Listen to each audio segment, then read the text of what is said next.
बिस्मिल्लाहिर्रहमानिर्रहीम अस्सलाम वालेकुम प्यारे दोस्तों। सर्दी बहुत है ते आमना ने 2 रजाइयां ली दी ने जोड़ के देखो ते खिच खिच के थक गई है। ਤੁਸੀਂ ਚੰਗੇ ਬਾਹਰ ਬੈਠੇ ਦੇ ਤੁਸੀਂ ਵੀ ਤਾਂ ਦੋ ਰਜ਼ਾਈਆਂ ਚ ਗਿਓ। हाँ अच्छा मैं बाहर ही ते बड़ी सर्दी है बाहर जनाब, बहुत ज़्यादा धुंध पई दी है।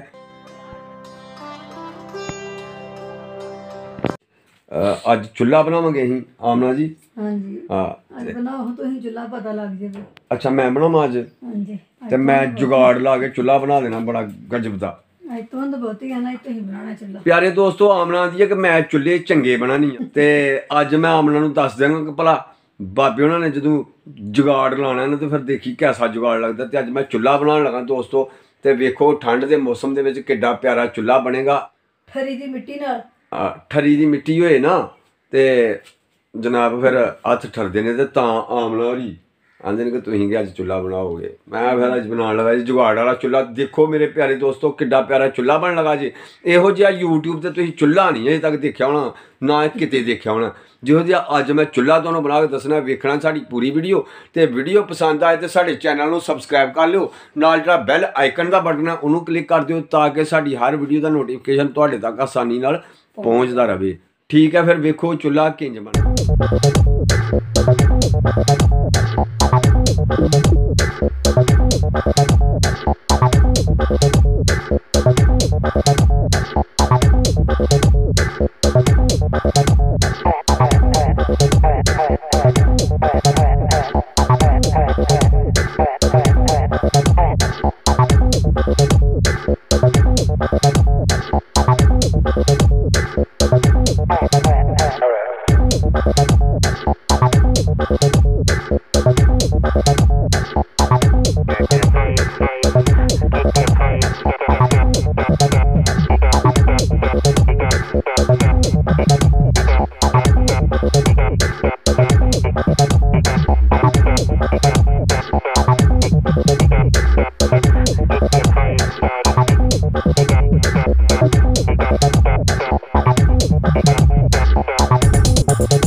ਆ